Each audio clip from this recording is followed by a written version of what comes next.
Tell me, have you ever experienced the sensation of foreknowledge?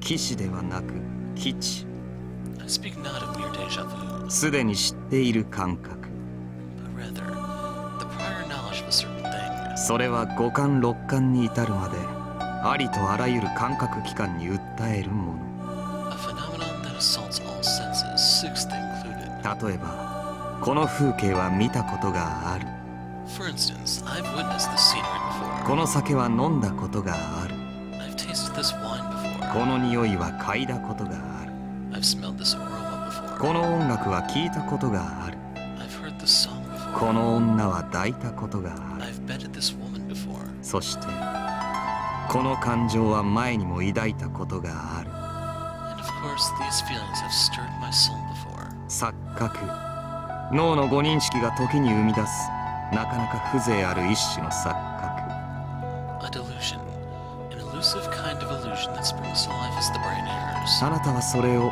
経験したことがあるだろうか Tell me, have you ever experienced such a sensation? 例えば我々は以前も戦争に負けていたと Such as one about us having lost the war once before. さてそれはそうなってみなければわからないそうなってみて初めてそうだったと思うがゆえの基地感である Well, you cannot possibly know about it until it comes to pass. And when it does, and your brain believes that this is how things happened originally, do you begin to experience foreknowledge? あなたのそれはただの予感だいや破滅願望と言うべきか Yours is but a premonition, or should I say a self-destructive aspiration. この戦争あなたは負けると思われるのか Do you believe that you will lose this war?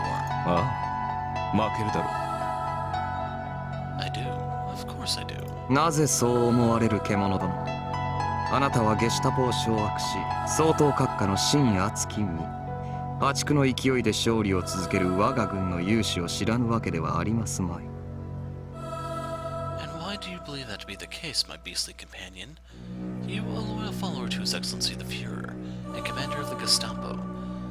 If there is indeed one soul who knows best the valiant efforts of our troops, accumulating victory after victory, it is none other than you. ならばと王 K は長官殿や総統閣下が無双する千年帝国とやらの完成を信じているのか希代の賢人空前にして絶後の魔術師世界の真理に最も近いとさえ言われるヘルメス・トリスメギスタス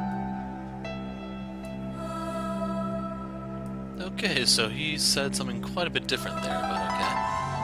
Allow me to pose a question of my own then. Do you truly believe in the thousand-year empire that His Excellency the Fuhrer and his Reichsfuhrer both envisioned?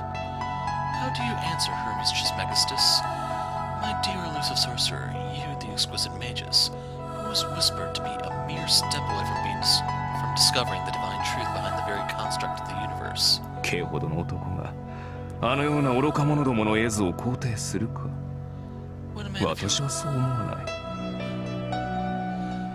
would a man of your caliber condone such a foolish notion? I think not. 彼らだけなら確かに私も思わないだがこの国にはあなたがいる If those two were the only players on the field, I would very much concur with your assessment. However, this country has you.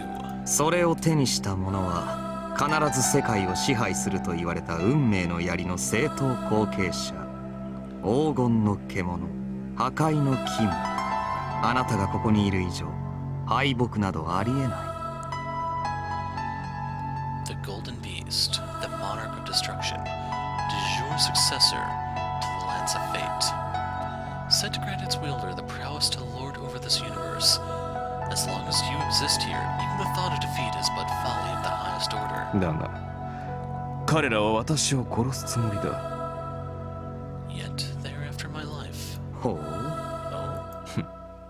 初耳だなどとは言えぬだろう帝都にあって K の知らぬことなどはそれこそ微塵もありえまい you 故に私はこの戦争に負けると言った need not feign surprise. After all, I am certain you know anything and everything pertaining to the capital. With that in mind, did I あなたは死なれるおつもりか？ Are you perchance planning to rush to your own death? 事実としての生死はさじだ。彼らの中で私という存在がそのように位置づけられたことに意味がある。もはや取り返しは効かない。 Actual life or death matters little. There is meaning behind the existence of one such as I in their ranks. It cannot be undone. なるほど。確かに死者を、概念はどうあれ生き返らせることなど不可能だ。私でさえそれはできない。 I see. Indeed, the dead, regardless of the concept, cannot be revived. Not even I can accomplish such a thing. 死者は死んだ者ゆえに生者へ反転させることなど不可能である。この法則は甘くない。女子供の夢物語はまさしく寝言と同義同列。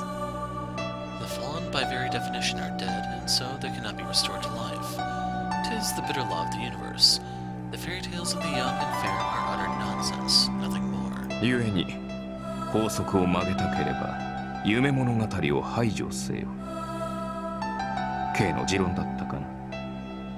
And so, if one wishes to bend that very law, he needs to eliminate such fairy tales. It was your own theory that proclaimed this, was it not? 祈れば叶う、泣けば奇跡が舞い降りる。そのようなデウスエクスマキナ、私に言わせれば最も抱きすべき邪悪でしかない。もしかような法則が成り立つなら、我が祈りは宇宙開闢すら起こしただろう。 Pray and you shall be given. Weep and a miracle shall occur. In my mind, such deus ex machina are the very definition of evil. If the laws of the universe were indeed constructed in such a way, our prayers would have no doubt shifted the very cosmos into motion. 万人に都合のいい幸せな夢などない。この世界は容赦なく慈悲もなく血と狂気でできている。故に我が意を通したければ血と狂気に染まるのみ。 There exists no dreamlike paradise where everyone is equally blessed with fortune. Nay, the world is without mercy, without compassion, forged only of blood and madness. As such, if one desires to enforce his own will in the world, he shall inevitably be tainted by both. 一人の聖者が欲しければその数千倍の死者を捧げよう。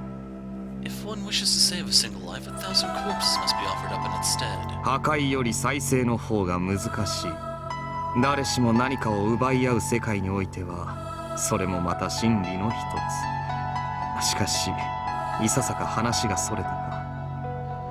Destruction is far easier than resurrection. 'Tis another eternal truth present in a world where everyone robs their fellow man of something. But alas, I digress. あなたは自らの死を回避するつもりがないようだ。少なくとも長官殿や総統閣下にはそう思わせておきたいと見える。 You do not appear to have any intention of preventing your own death.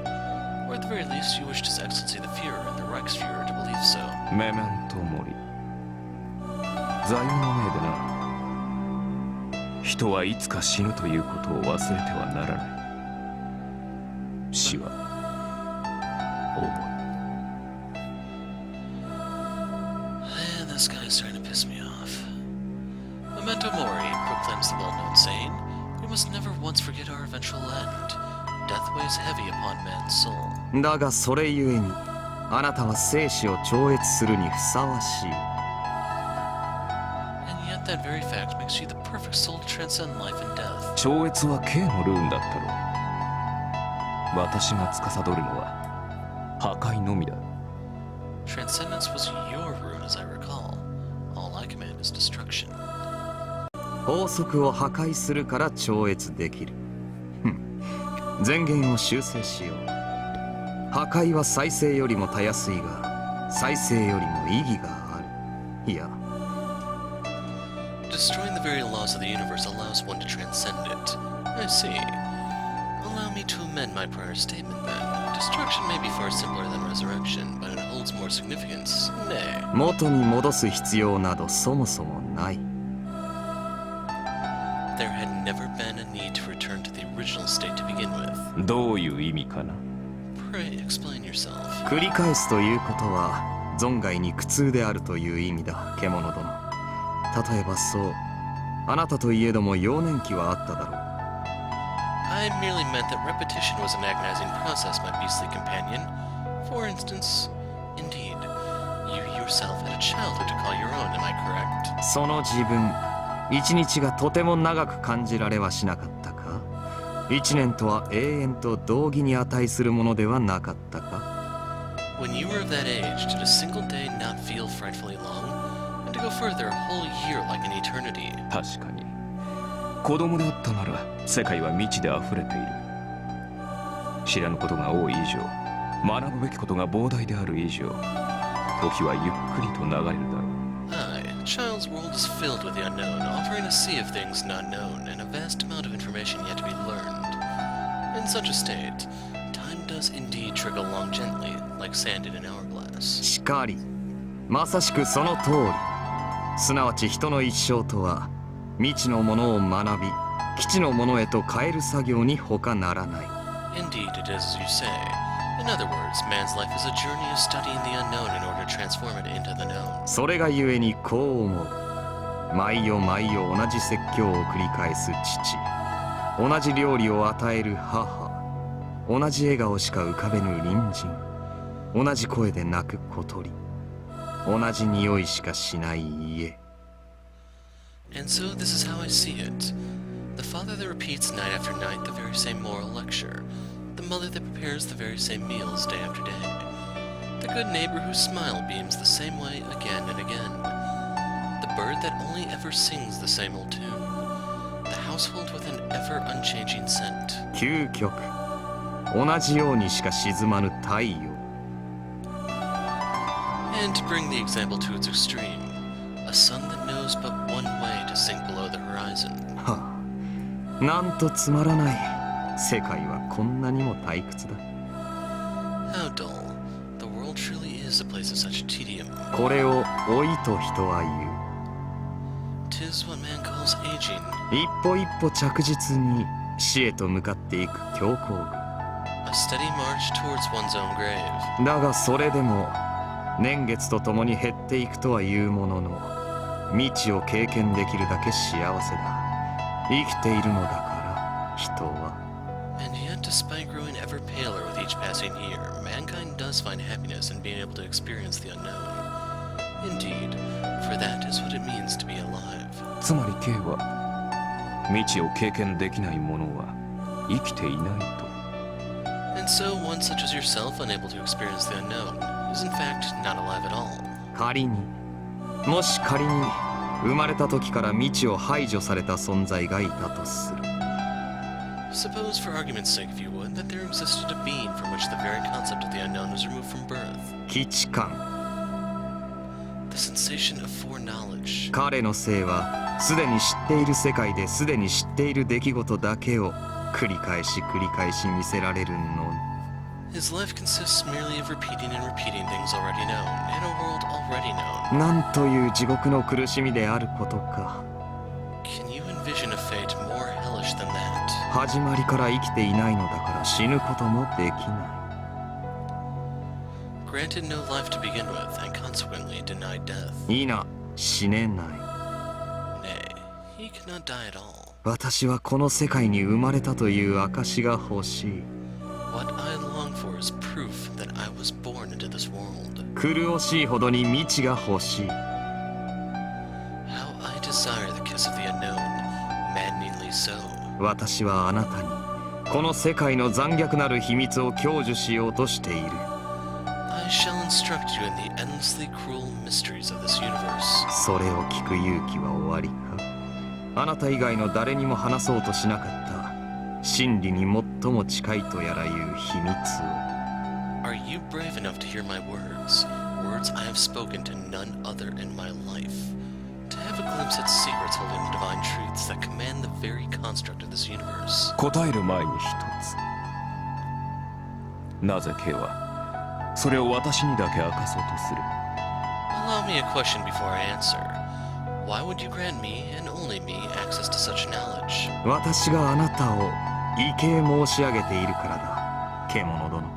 Because I revere you, my beastly companion. あなたは強い、あなたは美しい、そしてあなたは恐ろしい。 For You are powerful and daring, a fearsome glimmer in your gaze. 私の生とは呼べぬ人生にあってあなたほど地獄に近い人間は見たことがない。 During the eternity of my own life, never once have I laid eyes upon one such as yourself, a being so close to the inferno of hell. あなたを除けば You were the first. あなたは私が知り得る中で最も悪魔に近い人間だ。 Amongst all those I have seen and known, you stand closest to being a devil. 陳腐だな、カール。悪魔などという呼び名、珍しくもない。You utter a commonplace, Carl. It is hardly a rare occurrence for one such as I to be called a devil. 究極に近くなるほど形容する言葉は陳腐になるもの。 The more extreme the descriptor, the closer it comes to the realm of commonplace. 火を水のようだとは言いますまい。 I will not proclaim fire to be as water. 火は火のように、水は水のように、そしてあなたは悪魔のように。 Fire shall be as fire, water shall be as water, and you as a devil. あなたは私を魔術師と言ったが、あいにく好みはそのようなものではない。 You have labeled me a magus. Alas, I am no such thing. 単純に言い表せるのは強き者のみ。 Only the strong enjoy the privilege of being described in simple, straightforward ways. 私は弱くいい加減だ。 However, I am weak. 常に本質が揺れ動き、名前だけでも幾百幾千と持っている。 My essence, ever fickle, shifting like the wind. My names, too many to count. 弱い、 Frail どうしようもな and hopelessly く脆い。 fragile. それが私。 That is what I am. あなたのごとき絶対とは比べるべくもない希少な存在。 A trifling existence hardly worthy of being compared to your supremacy. しかし、だからこそ分かることもあるのです。 But that very state also awards me with understanding. 答えをお聞かせ願いたい。 Do honor me with your answer. よかろう。 Very well. K は私を絶対と言ったが、たった今、私にもそう思うものができた。 You called me supreme a moment before, and yet just now, I have thought of a being I would label as the same. カール、我が友。私も K を畏敬している。K の秘密に触れたいと願う。それすらも基地官とやらの輪のうちなのか。 Carl, my dear friend, I revere you as well. I desire to soar close to your secrets. Is that merely part of this cycle as well? This sensation we call foreknowledge? 残念ながらそのようだ。そうなってみて初めてそうだったと思うがゆえの基地感であ I'm afraid so. When it does happen and your brain believes that this is how things happened originally, do you begin to experience foreknowledge? る。口惜しい、呪わしい。あなたと出会い、あなたほどの地獄に触れてもまだ私は生きていない。このままでは死ねない。 How agonizing, how truly vexing. Even upon meeting you and being exposed to your inferno, still I do not live. Still I cannot die. なるほど。わかるぞ。その無念。 I feel your K の agony. 苦しみが手に取るように。 I truly do. As if it were mine to endure. ならばご理解いただけるか。あなたが破壊を司るなら。 If so, I beg of you to comprehend. If you do indeed command destruction, おうしすべてを壊すか。 how amusing. Shall we annihilate everything? そう。この国を、この世界を、目につくものすべてを壊す。天国も地獄も神も悪魔も、三千大千世界のすべてを壊そう。 Indeed, may everything burn. This country, this world, all that our eyes can behold. Heaven and hell, God and Satan. From the first universe that was, to the last that will ever be. 壊したことがないものを見つけるまで。 Till we chance upon something we have yet to ravage. このゲットを超越するまで。 Till we transcend this foreknowledge. And the ruby text apparently is ghetto. それこそ。 And when that day dawns upon us, そういえば私と K は前にもこの話をしていたな。 Indeed, this reminds me. We did have this little talk once before, did we not? しかりしかり、100億回も繰り返した。 Indeed, that I cannot deny. We've repeated it millions of times before, more often than one could count. 我々は未だこの牢獄に囚われている。 In this very moment, we are still but prisoners, 故に彼がいるのですよ。 which is precisely why he is needed. ザラトゥストラが。 The one we call Zarathustra.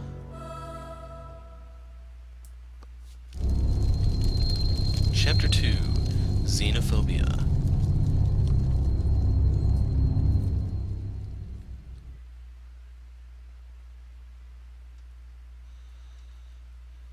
So right here, I'm going to start putting in effect the request. So for the voice lines, I am no longer going to read the text. I'm only going to read the other parts, so I'll be providing the role of narrator, if anything. If you guys want me to revert to the old way, go ahead and say so, otherwise this will be going forward. This is not the only visual novel that has Japanese dubbing, I don't know how to exactly put it, but Japanese language in it that I plan on covering. So I want to find out what the majority prefers, and I'm going to go forward with that in future videos. So if you want something different, the sooner you speak, the more likely you're able to influence things, because once a wave has built up, it's going to be rather difficult to change. So let's go back to the project at hand. Suwahara City serial decapitation murder case, death toll rises to 7. On December 4th, around 6:30 a.m., an employee of a diner located on the Suwahara City bypass discovered local salaryman Masayuki Shibutani, 28, and his friend and co-worker Mitsunori Oda, also 28, collapsed in the diner parking lot. He notified the police. As both victims were decapitated, the Suwahara City Police Department has ruled this the work of the serial killer currently terrorizing Suwahara City. The police have issued a statement expressing their continued intent to pursue the investigation. Additionally, it seems as if the killings so far have been initiated at random, as investigators have been unable to identify any shared traits among the victims. A modern-day Jack the Ripper, the shadow of fear covering Suwahara City. So it's not quite a one-to-one, since Jack the Ripper preferred prostitutes, and he did mutilate some of the bodies, while this guy, we haven't been told if he's doing anything other than cutting the heads off, I'm afraid. Although Jack the Ripper was also a solitary killer, this guy apparently just killed 2 people simultaneously, unless the crime scene was tampered with, which they don't really explain to us. The ongoing Suwahara City murder case that started on December 1st has claimed 7 victims so far. So yeah, this isn't a normal killer pattern. So if he's actually acting every day, that means he's had prior victims. And the reason for that is more of a confidence building and developing a methodology type thing that occurs with criminals. So serial killers will want to kill their victims in specific ways. They'll share specific traits and so on. They can be random, like if it's based on like territory and stuff like that. In that case, think of like an ambush predator that's going to jump on the first thing that enters its hunting ground. That's the way random serial killers work. For this one, since he's going every day, that means he already has everything planned out. He knows the routes for the police, he knows where the blind spots are for people. There's been a heavy amount of investigation put into this. It is heavily premeditated if he's moving like this. In which case, they like the local police, the municipals, should be calling in bigger guns. As soon as he claimed 2 in basically back-to-back days, that tells you that this is not his first rodeo, so to speak. A crime of this scale and level of depravity is unheard of in post-war Japan. Though the criminal's MO resembles that of the prototypical serial killer frequently seen in Western society, expert opinions remain divided, as the victim's bodies show no sign of sexual mutilation. Chaos on the streets. Suwahara City shooting incident. On December 2nd, around 1 p.m., a scuffle broke out among several boys in Maruyamamachi, the city's largest downtown district. Officer Takao Ota, 31, was shot by one of the youth involved upon arriving at the scene.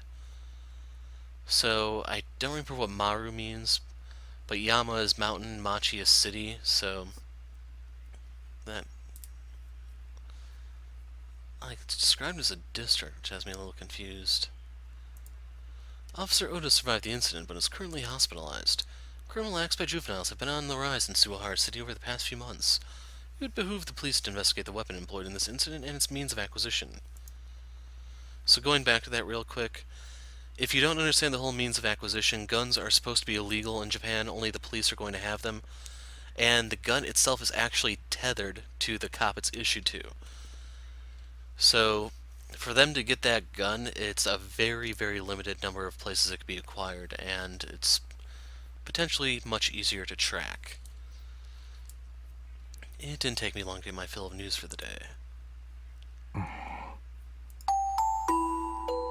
The teachers had given up on trying to teach today, abandoning most classes and telling us to study on our own. This provided the perfect opportunity for me to skip out on the roof, but the faculty was probably in the midst of a heated debate right around now. In other words, they were most likely discussing whether or not to close the school until the serial murder case blew over. It wasn't hard to imagine that they were getting complaints from parents left and right, and it's not like the students themselves felt much differently.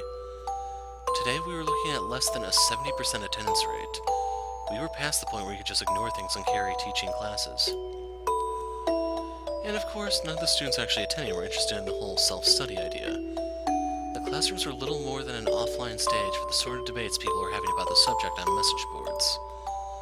Considering how many people were getting fed up with the whole thing and just heading home entirely, I was a model student by comparison. You jammed a bunch of teenagers on edge into a box all day like this, and something was gonna give eventually. I really would have preferred to hit the road myself before any trouble arose, but I'd never hear the end of it from Kasumi, so I decided to just escape to the roof instead. Though to be honest, there was another, more pressing reason I had for wanting to be alone. I sighed and slunk down against the water tower. I had been having the same dream every night now, the same developments every time, culminating in my decapitation by a guillotine, and every time I woke up from it, there had been a report of a new murder in the city. I still couldn't figure out who that girl was. Even though we'd never had anything resembling a conversation, I couldn't get those plaintive eyes and that song of hers out of my head. The guillotine, the girl, my decapitated head rolling on the ground. Bloody bodies with their heads severed. I couldn't help feeling that this was some sort of vicious cycle, with my dreams invading reality, and reality in turn affecting my dreams, growing worse by the day. Why was this happening? I could think of 3 hypotheses that seemed plausible. Number 1, it was all just a coincidence, random noise that only seemed to be forming a pattern. This was the most realistic answer. Number 2, I had psychic powers and my dreams were prophetic. I could predict the deaths of those around me. Such people did exist according to my knowledge. Number 3, the sort of cliché plot you see in mystery novels and the like. In other words, the murderer.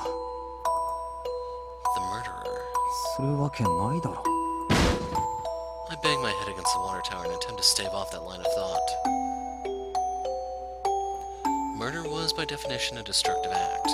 There was nothing to be gained from going around killing other people. I tried to force myself to think about it from a rational standpoint. All that had happened was a few strangers dying, right? I wasn't the sort of guy to get worked up over something so trivial.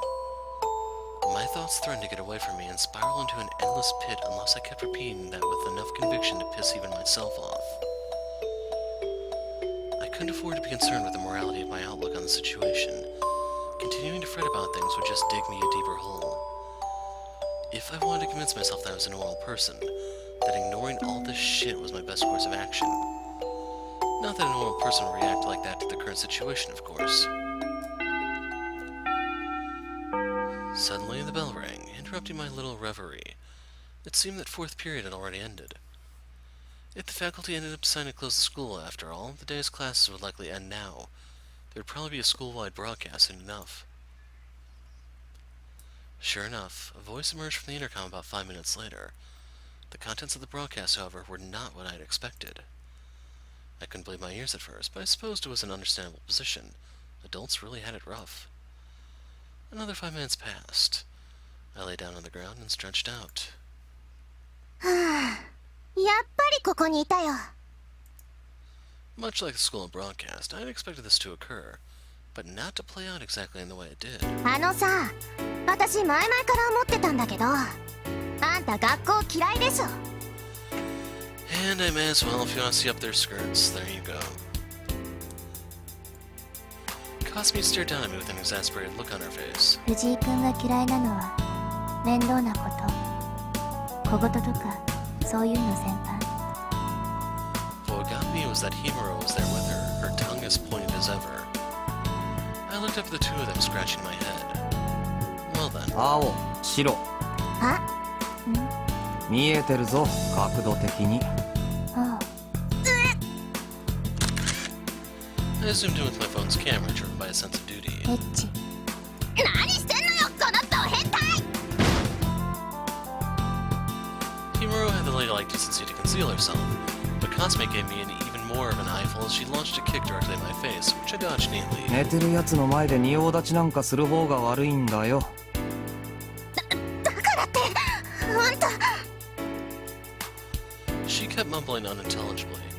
I could only make out a few words here and there, like you didn't need to report on the colors. ほらこれあげるから機嫌直しなさい。いやその。キャラメル1個で買収されるなよ。安い青色だな。失礼ね。安くなんかないもん。こら藤井君もからかわない。青色さんも落ち着いて。その先輩嫌がらせですか。何のことかな藤井君。さあとりあえず空のように広い心を持ってほしいんですけどね。青色だしね。そうですね。Miss Blue managed to plaster a smile on her face even as her temples twitched. How talented. まそんなどうでもいいことは置いといて。どうでもいいこと？ラメ入りとかスケスケとか秘密の小窓付きとかだったらどうでもよくないかもしれないけど、受けが欲しかったらもっと精進しなさいね。 Himuro laid her hand on Kasumi's shoulder. A fascinating method of resolving the situation, to be sure, but effective in the sense that it made the other party feel like washing their hands of the whole thing. もういい。体張らなきゃ人気者になれないよ。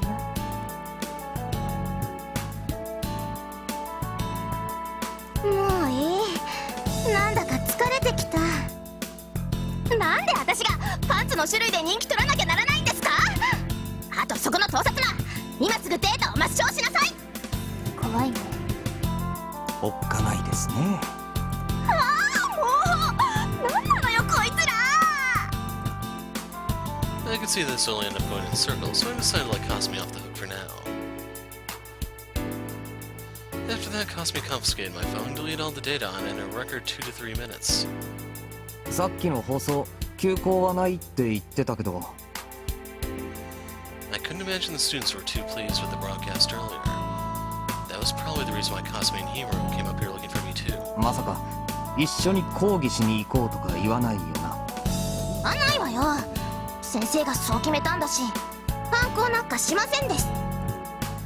She could at least try looking like she meant it. 私はただあんたが午後の授業もサボらないよう見張りに来ただけ。先輩も？私はご飯を食べに来ただけ。 Himuro began to dig through her infinite supply of sandwiches. Where exactly did that pocket lead anyway? 食べる？くれるなら。綾瀬さんは？じゃあ私も。 Kasumi and I each took sandwiches from Himuro. Our smiles were just a bit strained. 仲良し3人組。 Now that was a fanciful interpretation. けどなんでまたこの状況で休校しないんだろうな。どう思う？子供じゃないんだしってことじゃない？これが原因で引きこもりが増えても困るだろうし。 We sat in a row on the bench and discussed current events while eating. Himuro and Kasumi were sitting on either side of me, boxing me in. How did we end up in this arrangement exactly? でもこれで生徒から犠牲者が出たらきっとただじゃ済まなくなるね。例えば？責任問題、学園長の首もバッサリ。 Himuro made a neck-chopping gesture. 土曜日に生徒が殺された大学、あそこは休校になったらしいよ。懸命だね。身近に誰か一人でも犠牲が出ないと日本人は目が覚めないようになってるのかな。ちょっと。ああ、そういや先輩クォーターだっけ？うん。おじいちゃんがドイツ人。会ったことないけど。Himuro nodded while munching on her sandwich. She wasn't the type to let her emotions show through. Maybe she was feeling a bit of righteous indignation herself. ちょっとなんだよ。何かフォローしなさいよ。日本人がアホみたいに言われてるじゃない。いや、だって俺も同感だし。 Adults might have their own set of problems to deal with, but sometimes you had to call a spade a spade. だいたいここ以外ものんきすぎ。コンビニとか深夜営業のお店とか普通に開いてるし、危機感なさすぎだよ。そう思わない？さあ、どうでしょうね。警察頑張ってるみたいですけど。What were they supposed to do? Declare martial law? It wasn't like terrorists are prowling around. Would that even been legal? Maybe it's just me being ignorant, but stuff like this made you realize how gray of a country Japan could be. 藤井君、聞いてる？一応。じゃあどう思う？ちゃんと答えて。まあ、おおむね同感なんですけどね。I was seriously uncomfortable with answering that while Cosme was glaring daggers at me from the opposite side. おい、何よ。文句あるならお前が言えよ。俺パスな。ずるいよ。どっちが？何話してるの？いや、別に。It was no fun being leaned on from both sides at once. Nope. All I wanted was to eat my lunch in peace. I couldn't handle a close-up of two hysterical women, so I leaned backwards, but... だからね、日本人は平和ボケしすぎだと思わない？ Himuro just kept moving in, ほら、ちゃんと言い返して。 as did Cosme. I could only lean back even further. ねえ、何をこそこそ言ってるの？なんでもないです。ね、レイン。 The both of them just kept moving in, and I just kept leaning further and further back. And then I heard it, an unpleasant creaking. さ、何？受け身取ろうな。は？ I'd almost rather not explain, but you see, the bench we were sitting on was not affixed to the ground. So if owner leaned back on it like I had been, it was only natural that the entire damn thing would tip over. 痛い。でも、ちょっと幸せ。あんた何どさくさ紛れに抱きついてんですか？腕枕。ちょっと先輩！ああ、もう、お前うるさいよ。Damn, she was loud. I looked up at the sky, hoping to find some sort of solace. Such a pretty day. そろそろ5次元目が始まるね。Was kind of hoping for a CG of them sprawled out, but oh well. The bell signifying the end of lunch break rang shortly afterwards. The faculty had decided to actually hold afternoon classes, so it probably wouldn't have been bad if I didn't go. 授業が終わったら、綾瀬さんは今日もこれ。So it probably would have been bad if I didn't go. I misread it. Himuro mimed holding a bamboo sword. そうですね。休校しないんだったら、私の日課を奪う権利なんかないですよ。ほどほどにした方がいいと、私は思うんだけど。で、藤井君も付き合うの？当然。It seemed my feelings on the matter were irrelevant. あんまり遅くなるのは勘弁だぞ。素振りくらいにしとくから。なんだったら、レアさんも付き合います？私はいい。夜道は怖いし。それに、今日はお客が来る日だから、早く帰らないといけないの。お客？教会にですか？うん。じゃあね。Himuro made her leave on that note. Cosme and I turned to look at each other. 教室戻るか。そうだね。So here I was looking at 2 more hours of classes for the day. And on top of that, I had to stick around for this kendo freak's practice. Afterwards, man, what a day this would be. お世話になりました。After school, Cosme did practice swings until she was drenched with sweat.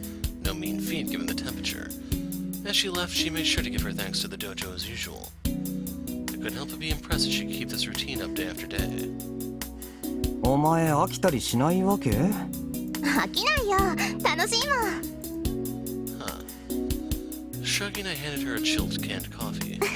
ありがとう。 Just so you know, I wasn't trying to harass her or anything. Kasumi was absolutely incapable of consuming anything hot, even during the winter months. I was just having hot tea myself. でも暗くなる前にやめてくれて助かったよ。そろそろ教師連中に目つけられてるかもしれないし。レン、そんなに真面目だっけ？煩わしいのが嫌いなだけ。それに先輩も言ってたろ？生徒から犠牲者が出たら責任問題になるってな。お前と一緒に朝のニュースとか出たくないし、そのせいで学園長の一家が路頭に迷うのもなんか嫌だし。稽古もいいけど、これからは状況をわきまえてほどほどにしとけよな。それはそんなこと言われなくても分かってるけど、ただ体動かしてた方が楽なのよ。嫌なこと考えなくて済むっていうか。I didn't understand that line of thinking. I was here watching for her much the same reason. I was fine with the idea of doing something to take your mind off of things. It would be an issue if that resulted in putting her in a more dangerous situation. Of course, the idea of me trying to lecture Kasumi was a bit ridiculous. とりあえず、さっきも言ったが、ほどほどにな。I ended up simply repeating what Himuro said after earlier. 帰ろうぜ。Said earlier. The sun still hadn't set. Didn't qualify as nighttime just yet. I wasn't aware of any statistics saying that murderers only struck when it was dark out, but I felt a vague sense of ease just from knowing that the sun was still up. Was this just because I was one of those complacent Japanese who had grown accustomed to a world without violence, or did I have some reason to feel this way? It was probably the latter. I know it sounds ridiculous, but I felt confident that there would be no murders as long as I wasn't dreaming. I found myself thinking that maybe I should just try not sleeping and see what happened. Here I was acting all unstable again. My thoughts kept heading in ridiculous directions. Kasumi was walking alongside me. We were ostensibly having some sort of conversation, but I couldn't tell you for the life of me what we were actually saying. I just wasn't there. If Kasumi did end up getting killed, how would I react? Would I cry? Would I get angry? Would I seek revenge? Would I be able to accept her loss in the first place? We were talking about someone I had known since childhood, someone so close that we were more like siblings than anything. Would I be able to just write her off and move on with my life? I forced myself to stop heading down that line of thought. There was no point worrying about Kasumi dying. Not even a serial killer would be able to take her out so easily. Huh? Right as I was thinking that, なんだあれ。 diagonally across from us on the sidewalk on the opposite side of the crosswalk was a rather strange sight indeed. 路上パフォーマンスじゃないよね。 Kasumi had noticed too. A man, probably a foreigner, was making a bit of a scene. His uncomfortably long blonde hair stuck out like a sore thumb even from this distance. He was attempting to ask something from every single person coming down the street, but none of them would so much as give him the time of day. And instead of taking the hint, he just kept trying to engage them. It was painful to watch. キャーやだ寄らないでよ変態バッチン。あー待ってくださいお嬢さんお願いですから私の話をってズッガーン。気まずく触らないでよこの強姦魔。やだなんでまだついてくるの。気持ち悪い助けていやー。ドガンズガバキバキガッシャーン。みたいな感じ。あ Basically, we were able to envision the sort of response he was getting just by watching from a distance. And there he went again. うわー今のあれ絶対痛いよ。うわ大丈夫かなあの人。ゴミ箱に頭から突っ込んでるけど。タフなやつだな。 It seemed everyone had had just enough of this spectacle. The surrounding onlookers started to leave. Soon enough, the foreigner was left standing there all by his lonesome self. Combined with the fact that the guy was built like a twig, it seemed like a gust of wind was going to blow him away any second. The whole situation made me want to feel sorry for the guy, but his treatment was understandable. He picked the wrong time to try to get people's attention. was on edge from the serial murders. No way they were going to be willing to sit there and chat with a suspicious-looking foreigner on the side of the road. Honestly, it was surprising that no one had called the police on him.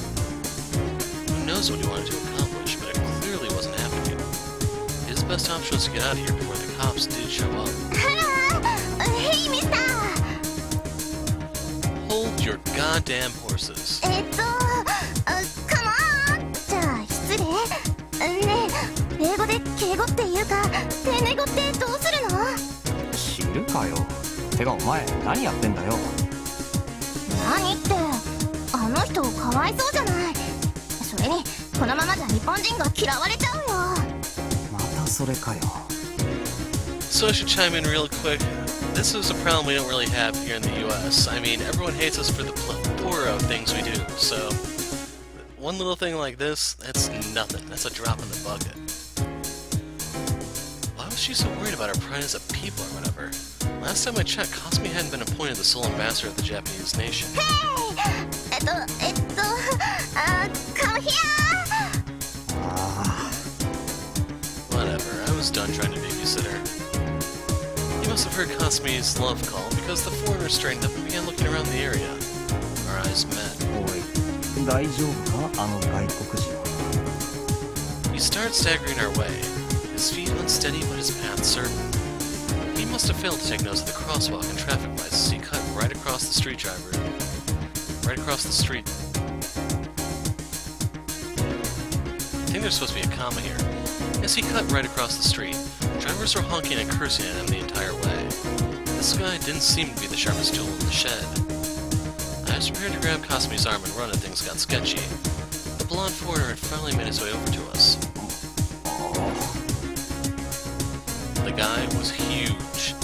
At least 190 centimeters, if I had to guess. Like I said, he was as scrawny as a twig, so despite him towering over me, he didn't give off an intimidating presence or anything. So let's see, 190 centimeters, 2 meters is 39 inches. So yeah, this dude is pretty tall. He's gonna be like 6'4", I think would be the equivalent in US system, it is. Nice to meet you. By the way, keep in mind that someone like Ren is probably gonna be around 5'6" to 5'8". So the dude does have over 6 inches on him in terms of height. Pretty much a full head. Do you have the trouble? In that case, shall we service? ね、よかったっけ？大体は。Cosme tried to communicate with shaky English. Unfortunately for her, her efforts were likely wasted. もしかして氷室先輩とこのお客さん？え？神父だろ？ He was wearing a cassock and a rosary. You didn't get much more priest-like than that. This was the guy Himuro had mentioned during lunch break, then. So, if you notice, he is wearing like a cross necklace, but a rosary is not jewelry. People normally don't wear those. 日本語わかる？ええ、そちらのお嬢さんのお心遣いが嬉しくて言い出しそびれてしまいましたが、申し訳ありません。私はむしろ英語の方が苦手なんです。いえ、わからないというわけではないんですがね。My theory was correct. The priest responded in fluent Japanese, prompting Cosme's eyes to widen. そうなんですか？やだ、私ったらバカみたい。To be fair, you always do, Cosme. いえいえ、あなたの優しさには感謝していますよ。相変わらずこの国の方々はお優しい。He smiled the sort of smile you'd see in a priest's textbook. Cosme's face went beet red, though I couldn't see what she had to be embarrassed about. いえ、そんな。でも、大丈夫ですか？ああ、あれは私が悪いのですよ。どうも宗教の勧誘と間違えられたらしい。こちらの配慮が足りなかった。いやでも、殴られた方が悪いっていうのは。大丈夫です。私、ああいうのは慣れてますから。慣れてる。almost asked him if he was some sort of masochist, but I decided not to in front of Cosme. Besides, you had to be a masochist on some level and as a religious practitioner. で神父さん、お名前は？このお優しいお嬢さんが綾瀬かすみで、俺は藤井蓮、氷室先輩のつまり後輩なんだけど。ああ、そうでしたね。申し訳ありません。どうにも私抜けていまして。トリファー、バレリア・トリファーと言います。ご推察の通り神父なのですが。道が分からなくて迷ったと。お恥ずかしい話ですが、その通りです。どうも私の土地勘などすでになくなっていたようでして。Father Trifa scratched his cheek with a defeated smile. Judging from our conversation so far, this was the sort of guy who wouldn't harm a fly. Cosme seemed to share my impression. 土地勘って前にもこの町に来たことがあるんですか、神父様？ええ、随分と昔ですが、あの頃とはだいぶ様変わりしていて驚きましたよ。漠然とした記憶だけじゃ役に立たなかったようですね。そりゃここはそういう町だし。I didn't know how long ago he met, but assuming 10 years, it was only natural that he was surprised. That was right about when Suahara's development picked up. And it was only natural that the current situation would progress as it did. だったら私たちが教会までお連れしますよ。ね、レン。ね。I knew all too well that nothing could stop Cosme once her engine got fired up. オーケー、了解。おお、それは本当ですか？もちろんですよ。ああ、なんという慈悲、なんという愛。この巡り合わせこそ主のお導きに違いない。お嬢さん、もしあなたは天使様では？ないない、それ絶対ない。Father Trifa was beside himself with gratitude, but yeah, if Cosme was an angel, then I was the supreme god of the multiverse. いや、もう冗談抜きで泣きそうだったとこなんですよ。私の同僚にも女性はいますが、みんなとても怖い人たちばかりでしてね。やっぱり女性は優しいのが一番です。いや、それほどでも。Apparently he's that kind of priest. ないなら照れるなよ、気色悪い。うるさいよね、さっきから。何か文句があるとでも。なるほどなるほど。あんたもしかして焼いてるでしょ。Come again? わかるよ、その気持ち。でもね、いつも何考えてるかわからない男よりこうストレートに気持ちを伝えてくれる人の方が嬉しいっていうか、安らぐっていうか、信用できるっていうのかな。とにかく男の嫉妬はみっともないからやめようね。でもたまにだったらそれも結構嬉しいわ。 What was she getting so happy about? Well, whatever. 神父さん、教会に行くんだろ。連れてってやるから早く行こう。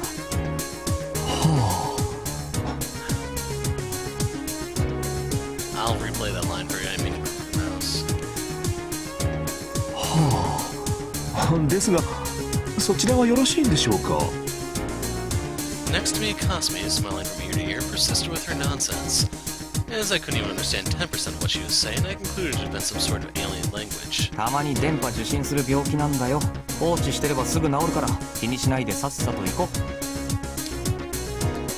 う。いや、しかし女性を置き去りにするというのもですね。大丈夫、こいついろんな意味で女じゃないから。だからね、私思うに焼きもち焼かないやつは可愛くないっていうか、張り合いがないっていうか、つまんないのね。だからってわざと焼かせようとかそういうことはしないけど、つまり Yeah, I was right to dub her a complete idiot all those years ago. As such, I figured there'd be no objections to just leaving her here.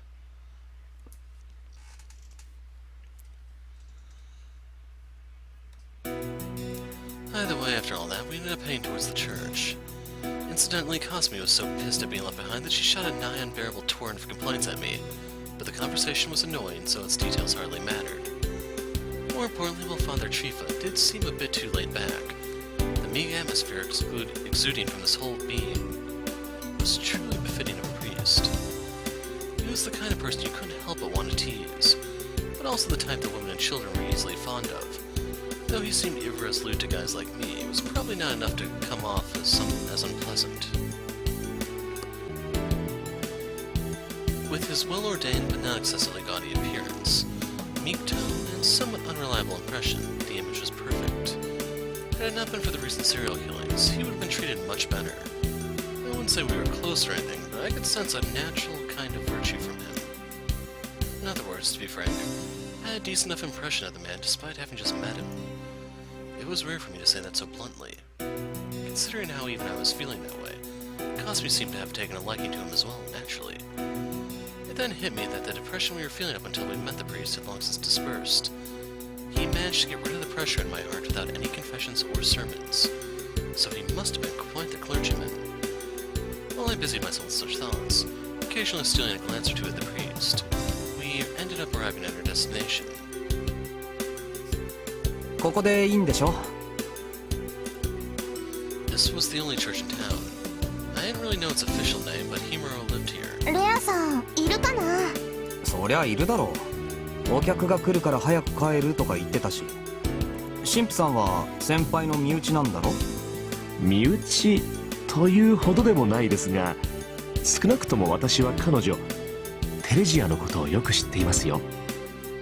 かれこれ10年ぶりくらいになりますかね。テレジア？何それ？ Hearing that unfamiliar name prompted both me and Cosme to tilt our heads in confusion. ああ、失礼。今のは彼女の洗礼名です。テレジア。彼女の誕生は私を含めた大勢にとって希望そのものでしたから。ってことは神父様がレアさんの名付け親？そうなりますかね。彼女にとっては迷惑千万だったかもしれませんが。そんなことないと思いますけど。でもだったら今の名前は。そうですね。便宜上日本語向きに変えたものです。そっか。ねえ、なんかいいこと聞いちゃったね。どうしたの？いや。 Something felt a bit off. Looking at the priest, he seemed to be in his early 30s at most. Could he really have become Himuro's godfather? He had to be no more than a child at the time. しかしこうしてここに来ると思い出してしまいますね。私とリザ、ここのシスターですが、一緒になってテレジアの世話をしたものです。なかなか彼女はおてんばでしてね。まだ立ち上がれもしないうちからちょっと目を離すとすぐどこかへ行ってしまうような女の子でした。私たちが必死になって探してみれば、マリア様の下で気持ちよさそうに寝ていたりとか。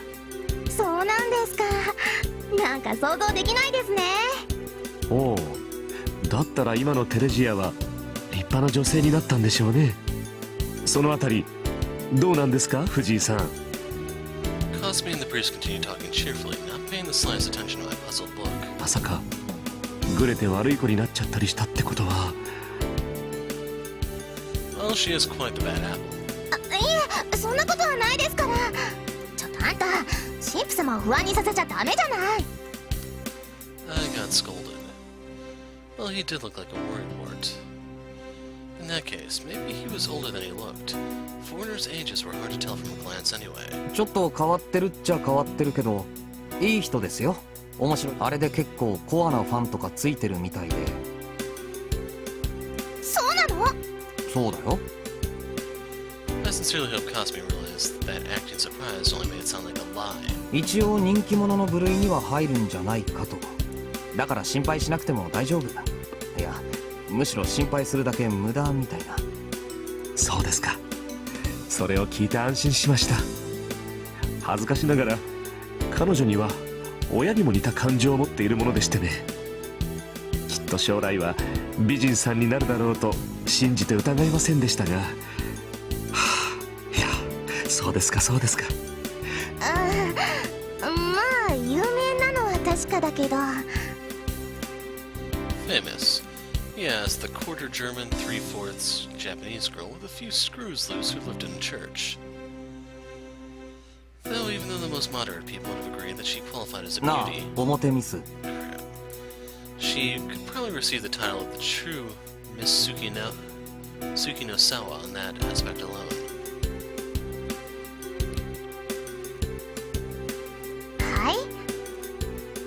According to the results of the popularity contest carried out each year by the boys at the school, this girl was the public Miss Tsukino Sawa, while Himuro was the secret one.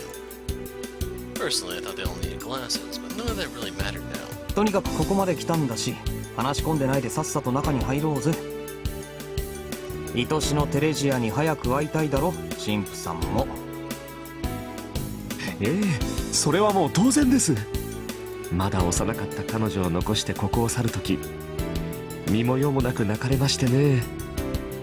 私も一緒になって泣いたんですが、結局リザから叩き出されてしまいましたよ。あなた、まったくあの方は私を何だと思ってやがるんでしょうかね。よりによって10年以上もメキシコの辺境に飛ばされるとはさすがに予想しませんでしたよ。So yeah, I'm kind of missing some of the ends of the lines because they make those pauses. But right here, this is a little confusing. So I should point out this guy is not wearing the garb of a Catholic priest. He's missing the inverted collar. The other thing is, while this is a church, the woman has pretty high authority apparently. Like, I don't know if he would be like some sort of Eastern Orthodox priest then? Because I think in most of like the Western Christian churches, women are pretty low in terms of hierarchy. That's why I'm thinking he's an Eastern Christian. しかしですね、こうして帰ってきた以上はもう彼女の好きにはさせません。今後はこの私が責任持って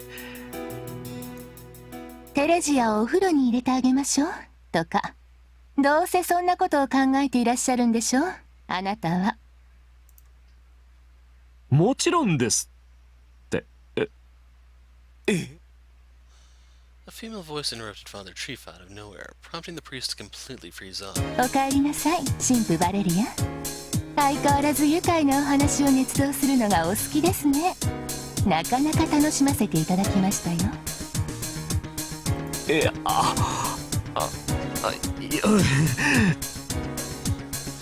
hold on a second. What is she wearing that's showing off so much leg exactly? あら、どうなされたんですか、神父様。お顔の色が優れませんね。よければお薬を差し上げますけど。結構です。いや、本当に。それでつかぬことを伺いますが、一体どのあたりから私の話を。そうですね、結局リザから叩き出されてしまいましたのあたりでしょうか。まったく人聞きの悪いことを言わないでくださいませんか。私はただレアの身の安全を憂慮しただけなんですけど。 Sister Lisa approached the pale, shrinking Father Trifo with a wide grin. It definitely looked like she was enjoying this. ねえ、あのシスターってあんな感じの人だったっけ。多分こっちの方が素なんだろう。Himuro said she was resting, but Sister Lisa came up lively if anything, and her F cups were more than I ever could have imagined. ですから残念ながら神父様、レアとお風呂は諦めてくださいましね。あなたもおっしゃっていたように彼女はもう淑女なので。それにそもそも私別に泣いたりしてない。泣いたのは私にお風呂を断られたそっちの方だけ。そんなことはないでしょう、テレジア。ちょっと待って。つまりこの人が追い出されたのは、それまで一緒に風呂入ってた先輩に断られたのが原因だと。なるほど、よく聞くタイプの話だね。女の子は大人になるのが早いんですよ、神父バレリア。ということだから、いつまでも恥ずかしいことをやってないで早く中に入りなさい。藤井君と綾瀬さんも一緒にどう？私たちもいいんですか？もちろん。手のかかる人のお守りで大変だったでしょ。夕食の用意もできてるわよ。どうするレイ？別に断る理由もないけど。あなた方は揃いも揃ってなぜ男の純情を分かってくださらないのですか。藤井さん、あなたなら私の気持ちを理解していただけますよね。以前はお嫁さんになるとまで言ってくれた愛娘から手のひら返したように冷たくされるこの切なさが。いや別に俺娘と風呂入りたいとか思わないし。 Besides, it wasn't even like I had a daughter to begin with, or a wife. おお、なんたる無知、なんたる罪。神よ、この哀れな少年を許したまえ。彼は何も分かっていないだけなのです。遠慮しないで。ぶっ飛ばしていいから。右の方を打たれたら左の方を差し出すのが好きな人よ。 That wasn't really it. More like... Had it not been for the recent serial killings, he would have been treated much better. I won't say we were close or anything, but I could sense a kind of natural virtue from him. It seemed like I needed glasses too. Couldn't help feeling somewhat depressed by